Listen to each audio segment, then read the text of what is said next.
Саламатсыздар ма? Бүгін мен сіздерге ерекше тойымды нанның жасалу жолын көрсеттім. Видеомызды до конца соңына дейін көреміз. Ол үшін бізге 2 жұмыртқа керек.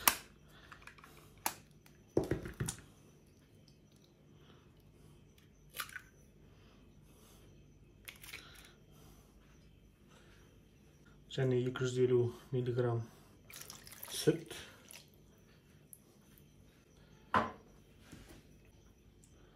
Bir шай қасық қант. Және 50 мг сұйық май.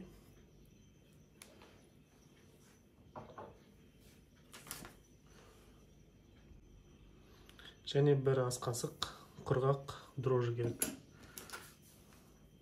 Енді осыны араластырып аламыз.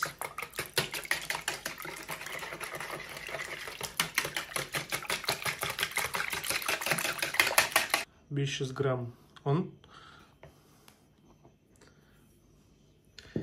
Осыны жақсылап араластырамыз.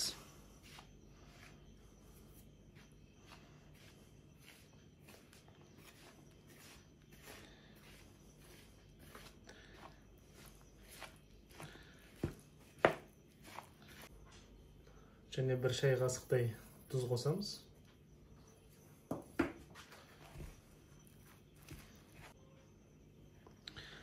Енді жақсылап қолымызбен араластырып, жұмсақ қамыр шығарамыз.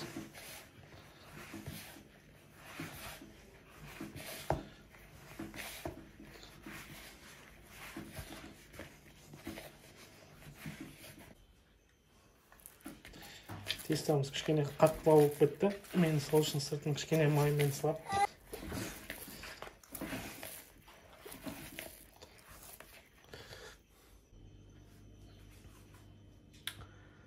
Так, енді ортасынан бөліп аламыз.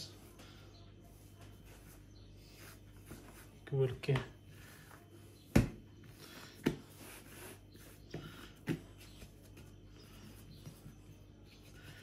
Енді осының 1 бөлігін 8 бөлікке бөлеміз. Бірдей қылып.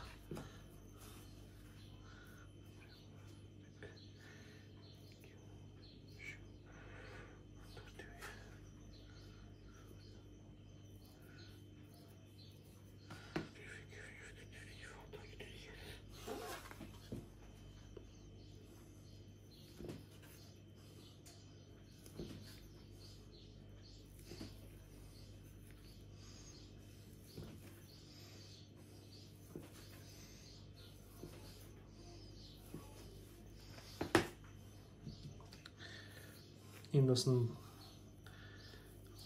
бөліп алғанымызды осындай бірдей домалақ қылып домалақтаймыз өстіп.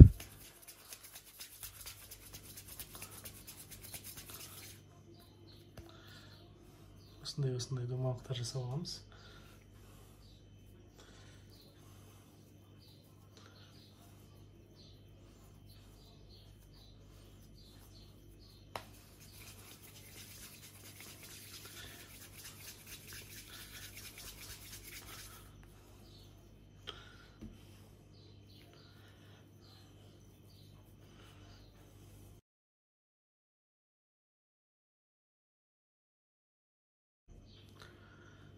Екінші бөлігін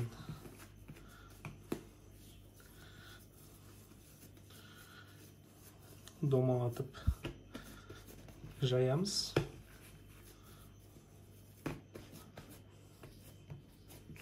Кішкене ұн сеуіп.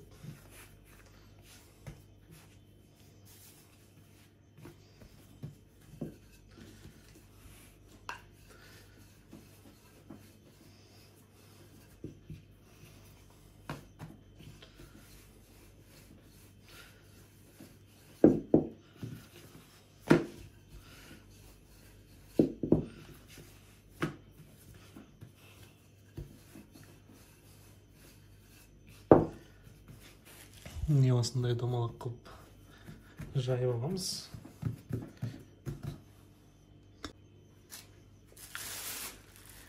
Нанымызды жайып, пешіміздің ыдысына қойып алдық. Енді жаңағы 8 бөлікке бөлген нанымызды осы нанның үстіне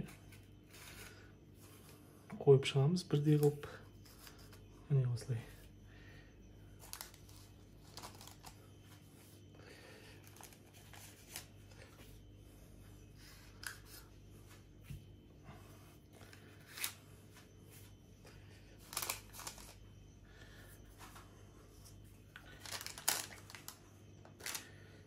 Енді осыны былай пышақпен ортасынан кесеміз.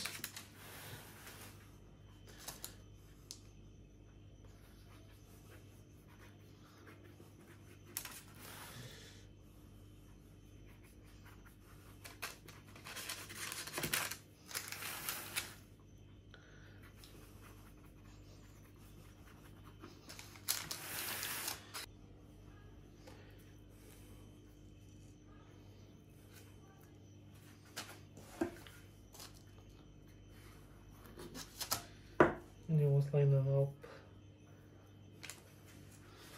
осылай жабыстырып шығамыз.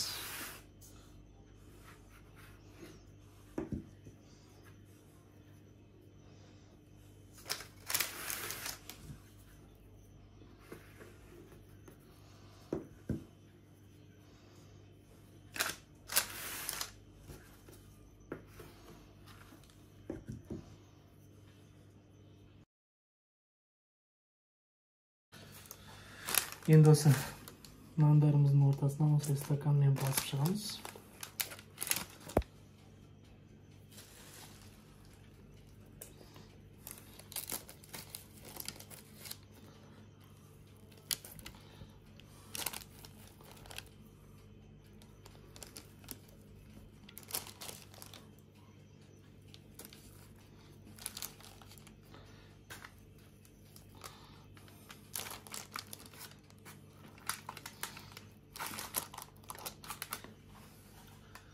Міне осылай. Енді бізде алдын ала туралып алған осындай сиырымыз бар. Сол сиырымызды ішіне осылай екі кусоктан салып шығамыз. Енді мынандай тағы да жаңа турап болған шұжығымыз бар. Сол шұжықпен осылай бетін жабамыз.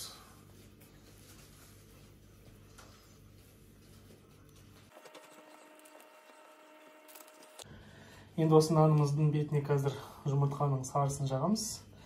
Және 180 градус қыздырылған пешімізге 25-30 минутқа қатты қыздырмай, қатты күйдірмей пісіреміз. Міне жұмыртқамыздың сарысын жағып алдық. Енді духовкаға пісуге жібереміз. Так, нанымыз дайын болды. Міне 30 минуттай пісті. Жұмсақ бұлқылдап тұр. Қазір ішін көрсетем. Ал енді бисмилlah деп дәмін көрейік.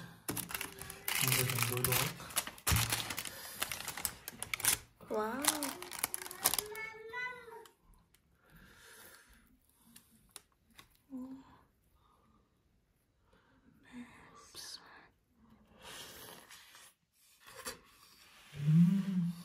Бетіне тағы да сыр қойып жүрсеңіздер болады, қаласаңыздар. Жұмсақ бұлқылдап тұр.